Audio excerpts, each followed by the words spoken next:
आप सभी को राधे राधे, जय श्री कृष्ण। हम आचार्य विजय कृष्ण शास्त्री जी आज हम सभी मिलकर के अनंत चतुर्थी व्रत की कथा को सभी श्रवण करेंगे, जो मंगल करने वाले हैं एवं अमंगलों को हरण करने वाले हैं। हम सभी प्रेम से उस कथा को श्रवण करेंगे और इसी प्रकार धार्मिक वीडियो प्राप्त करने के लिए हमारे चैनल को सब्सक्राइब करें एवं बेल आइकन की घंटी दबाएं। आइए अब हम सभी हाथ जोड़ करके अनंत चतुर्थी व्रत कथा को सभी श्रवण करें।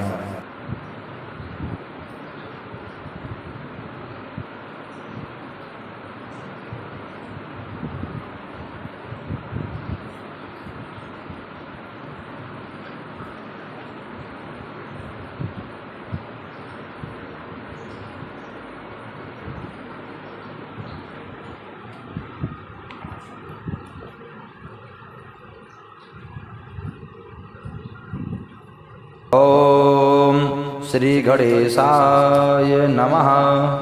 श्री गुरु चरण कमलेभ्यो नमः। एक बार महाराज युधिष्ठिर ने या राजसूय यज्ञ किया। उस समय यज्ञ मंडप का निर्माण सुंदर तो था ही, अद्भुत भी था। वह यज्ञ मंडप इतना सुंदर था कि जल व थल की भिन्नता प्रतीत ही नहीं हो रही थी। जल में स्थिर तथा स्थल में जल की भांति प्रतीत होती थी। बहुत सावधानी करने पर भी बहुत से व्यक्ति उस अद्भुत मंडप में धोखा खा चुके थे। एक बार वहीं से टहलते टहलते दुर्योधन भी उस यज्ञ मंडप में आ गया और वहां एक तालाब को स्थल समझ उसमें गिर गया। द्रौपदी ने यह देखकर अंधों की संतान अंधी कहकर उसका उपहास किया। इससे दुर्योधन चिढ़ गया, उसको बहुत बुरा लगा। यह बात उसके हृदय में बाण के समान चुभ गई और उसने मन में द्वेष उत्पन्न हो गया और उसने पांडवों से बदला लेने की ठान ली। उससे मस्तिष्क में उस अपमान का बदला लेने के लिए विचार उपजने लगे। उसने बदला लेने के लिए पांडवों को द्यूत कीड़ा में हराकर उस अपमान का बदला लेने की सोची। उसने पांडवों को जुए में पराजित कर दिया। पराजित होने पर प्रतिज्ञानुसार पांडवों को 12 वर्ष के लिए वनवास भोगना पड़ा। वह वन में रहते हुए पांडव अनेक कष्ट सहते रहे। एक दिन भगवान कृष्ण जब मिलने आए तब युधिष्ठिर ने उनसे पूछा, उनसे अपना दुख कहा और दुख कहने का उपाय पूछा। तब श्री कृष्ण भगवान ने कहा, हे युधिष्ठिर, तुम विधि पूर्वक अनंत भगवान का व्रत करो और इससे तुम्हारा सारा कष्ट दूर हो जाएगा और तुम्हारा खोया राज्य पुनः प्राप्त हो जाएगा। यह पांडवों, मैं आपको एक सुंदर कथा सुनाता हूँ, वो कथा श्रवण करो। कृष्ण भगवान 5 पांडवों को एक कथा श्रवण कराते हैं। आप सभी हाथ जोड़ करके कथा श्रवण करें। प्राचीन काल में एक सुमंत नाम का एक नेक तपस्वी ब्राह्मण था। उसकी पत्नी का नाम दीक्षा था। उसकी एक परम सुंदरी, धर्मपरायण और ज्योतिमय कन्या थी जिसका नाम सुशीला था। सुशीला जब बड़ी हुई तो उसकी माता दीक्षा की मृत्यु हो गई। पत्नी के मरने के बाद सुमंत ने कर्कशा नामक स्त्री से दूसरा विवाह कर लिया। सुशीला का विवाह ब्राह्मण सुमंत ने कौंडिल्य ऋषि के साथ कर दिया। विदाई में कुछ देने की बात पर करकसा ने दामाद को कुछ ईंट और पत्थरों के टुकड़े बांध कर दे दिए। कौंडिल्य ऋषि दुखी हो अपनी पत्नी को लेकर अपने आश्रम की ओर चल दिए, परंतु रास्ते में ही रात हो गई।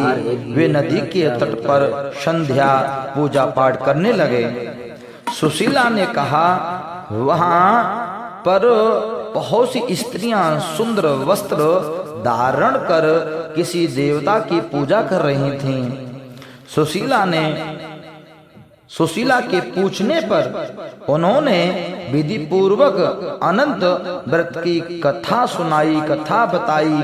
सुशीला ने वही व्रत का अनुष्ठान किया और 14 गांठों वाला डोरा हाथ में बांधकर ऋषि कौंडिल्य के पास आ गईं। कौंडिल्य ऋषि ने सुशीला के डोरे के बारे में पूछा तो उसने सारी बात बता दी। उन्होंने डोरे को तोड़कर अग्नि में जला दिया। इससे भगवान अनंत जी का अपमान हुआ। परिणामतः ऋषि कौंडिल्य दुखी रहने लगे। उनकी सारी संपत्ति, जो धन था, राज्य था, नष्ट हो गई। इस दरिद्रता का उन्होंने अपनी पत्नी से कारण पूछा तो सुशीला ने अनंत भगवान का डोरा जलाने की बात कही। पश्चात करने पर ऋषि कौंडिल्य अनंत डोरे की प्राप्ति के लिए वन में गए। वन में कई दिनों तक भटकते भटकते निराश होकर एक दिन भूमि पर गिर पड़े। तब अनंत भगवान प्रकट होकर बोले, हे कौंडिल्य, तुमने मेरा तिरस्कार किया था, उसी से तुम्हें इतना कष्ट भोगना पड़ा। तुम दुखी हुए, अब तुमको आज तक पश्चात किया है। मैं तुमसे प्रसन्न हूँ। अब तुम घर जाकर विधि पूर्वक अनंत व्रत करो। 14 वर्ष पर्यंत व्रत करने से तुम्हारा दुख दूर हो जाएगा। तुम धन धान्य से संपन्न हो जाओगे। कौंडिल्य ने वैसा ही किया और उन्होंने सारे कलेशों से मुक्ति मिल गई।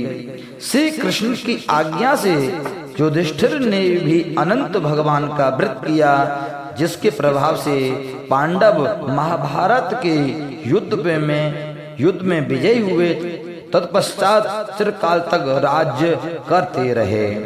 हमने इस कथा से ये हमको सीख मिलती है कि हम आज के दिन अनंत भगवान का व्रत करना चाहिए एवं विधि पूर्वक पूजन करके गणेश भगवान का और कथा श्रवण कर हाथ में 14 गांठों वाला आप बाजू पर हाथ में धागा बांधें और अनंत भगवान से प्रार्थना करें शुभ कामना के लिए। इसलिए आज हमने आपको ये कथा श्रवण कराई, आप कथा श्रवण की आपने, इसलिए आप सभी को हमारी तरफ से बहुत बहुत शुभकामनाएं, बहुत बहुत बधाई। गणेश भगवान आपकी समस्त मनोकामनाएं पूरी करें, समस्त आपकी मनोकामनाएं पूर्ण हो। विजय कृष्ण शास्त्री जी की तरफ से आप सभी को राधे राधे एवं अनंत चतुर्थी व्रत कथा की बहुत बहुत हार्दिक शुभकामनाएं, बहुत बहुत बधाई हो आप सभी को।